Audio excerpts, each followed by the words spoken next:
Sorry, back to the point I was trying to make. There's a lot of people in America, so all we have are the two dummies running for office. So I've had my fantasies.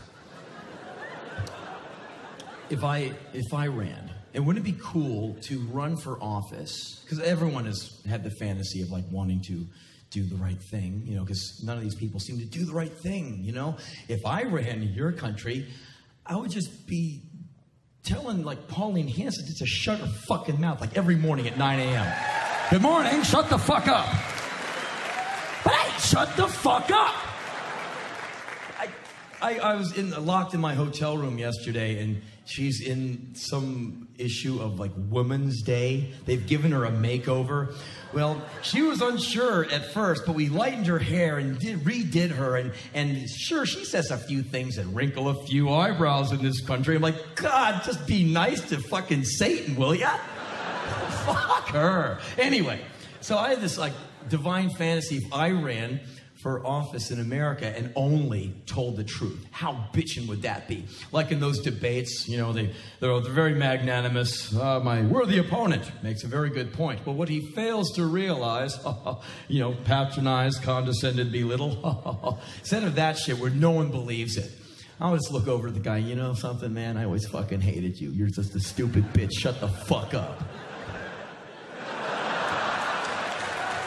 And I guarantee you, viewers watching the debate on CNN would watch that, disagree with every single thing I said, and vote for me anyway just because I had the balls to speak the truth and go, fuck you. I'm going to kick your ass in the parking lot after this debate is over.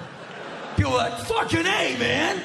You know, and so I would win by just telling the truth. I think it would be so fun. So, my first day in office, I would go after my favorite pet group. They're a hate group, and it's my pet peeve to hate this hate group, and you've heard me talk about them before. So, you know, if I'm boring you, tough. My favorite group to hate in America is the Ku Klux Klan, and I know there's worse white power agencies out there. To me, they are easily the corniest. Everyone in the world knows what they look like in their silly Casper the Not-So-Friendly Ghost outfit. And to me, they are one of America's many ugly primordial tales that refuses to fall off. It's like, it's 2001. How about we stop wearing the outfits and spewing racial hatred oaths? No. Why don't you leap into civilization with the rest of us, get the gills out of your neck, and let's all move along. No, we don't want to. We're going back into the swamps. Fuck you. And so, what are you going to do? Go down there and beat their heads in? It'd be momentarily satisfying, but it would make you as bad as they are. So I had this plan to make the Klan so thoroughly unendurable, none of them will want to join. So as president, I get to do what I want. So the day of election, I win by a landslide, and I sign off, and I run into office. I check out all the cum stains on the carpet that Bill left. Kind of cool. Cut them out, put them on eBay, make some dough. And the presidential what? Look.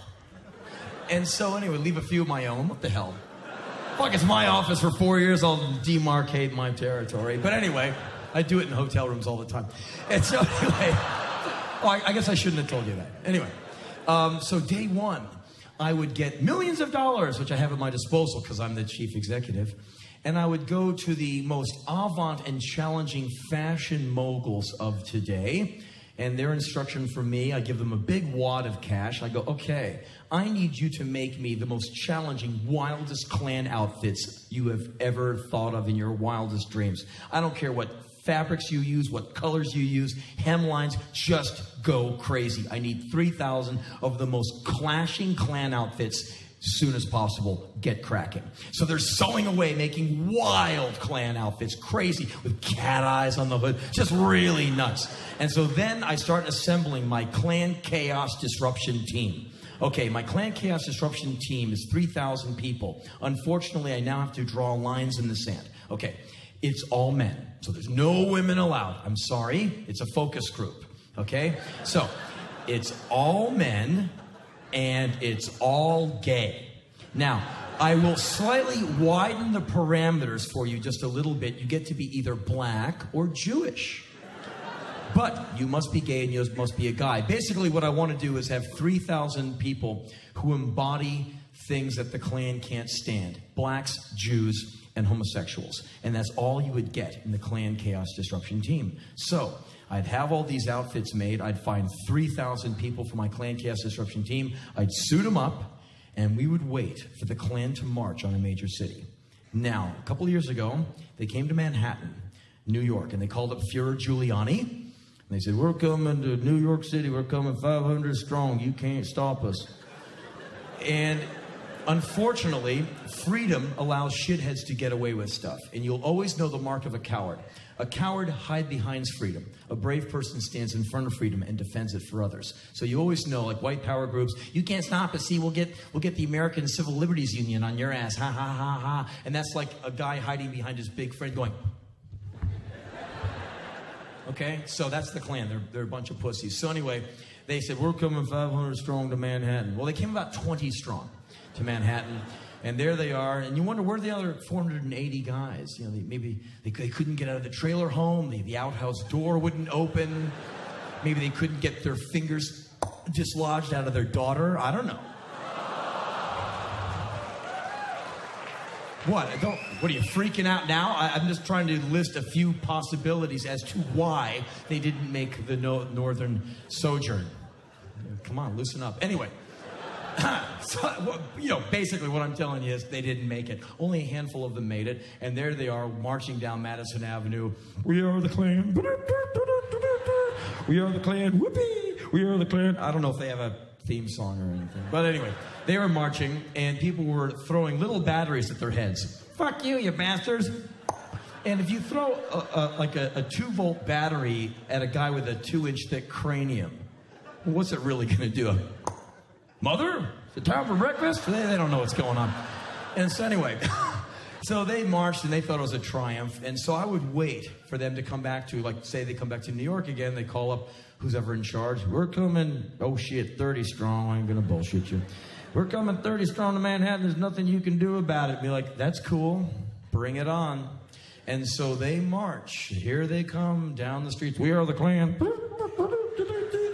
We are the Klan. I kind of like that Klan dance. This kind of looked good in that bed sheet. So anyway, they come marching down, you know, through the streets of New York, and my guys would be in the bushes in their outfits waiting for the command. And when they hear through their in-ear monitors, join the parade, they go running at the parade. Now, all my guys in the Klan Chaos Disruption team all are armed with pogo sticks and big wheels. You know, so here come the Klan Chaos Disruption team, boing, boing, and all of a sudden the parade is infused with all this color and motion and beauty and fabric and texture. And the original Klan goes, you sons of bitches, get out of my parade. And all of a sudden the Klan just gets swallowed up by this amoeba of color and beauty and pageantry. And the Klan becomes these mere little white dots in this huge melange of color.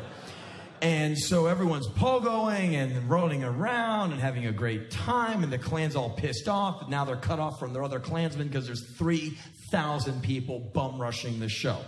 Now, all the news agencies of the world are now lining up to get their 2-minute video bite where the announcer stands with his back to the event, looks down the barrel of the camera, and says, behind me is the event that I'm talking to you about, as you can see, and the people are marching, and now back to you in Atlanta. And so I would wait for all those cameras, MSNBC, CNN, NBC, BBC, World Report, all those people to line up, and I'd wait for the cameraman to go, okay, you're on in 5. And that's when I would give the instruction into everyone's earphone. Phase 2, phase 2, phase 2. Hoods come off. Pogo sticks are thrown to the side. Big wheels are kicked to the curb. Everyone grab a partner, start making out. Big old deep tongue kissing. Let's go. Klan Chaos Disruption team, everyone start getting sexy. And you know how it is. You get a bunch of men together who dig men, and there's going to be some loving going on. And so in the next 2 minutes, it's going to go from kissing to men holding on to mailboxes, other men like, oh, yeah, ooh. And that'll be the instruction. Let your passion take you wherever you want to go. And so there is the guy standing in front of the camera. And you're on in 2, 1. He hears this roar of approval coming from windows. And the spectator like, woo! The Klan is getting it on. Look at the fabric. Look at the love in the streets. Finally, someone is bringing love to Manhattan. Whee! And so the guy's like, today the Ku Klux Klan...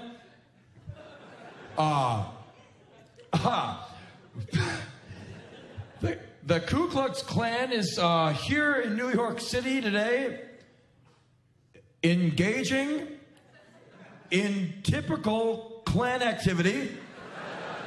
And my goodness, it's beautiful to see so many men loving one another. Back to you in Atlanta. And so it would go on like that. It would become this fantastic love fest, and all the Klansmen would be, the new Klan would be grabbing microphones from, reporters. Give me that thing. Hello, Manhattan. We are the KKK. We're black, Jewish, and gay. We love your freaking city, and I think we're going to stay. Woo!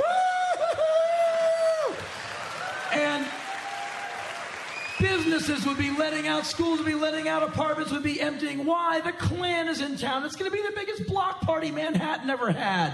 And everyone's out on the streets all weekend, cooking in the hibachi. He's got the music going. Everyone's exchanging phone numbers. And the Klan becomes synonymous with sexual,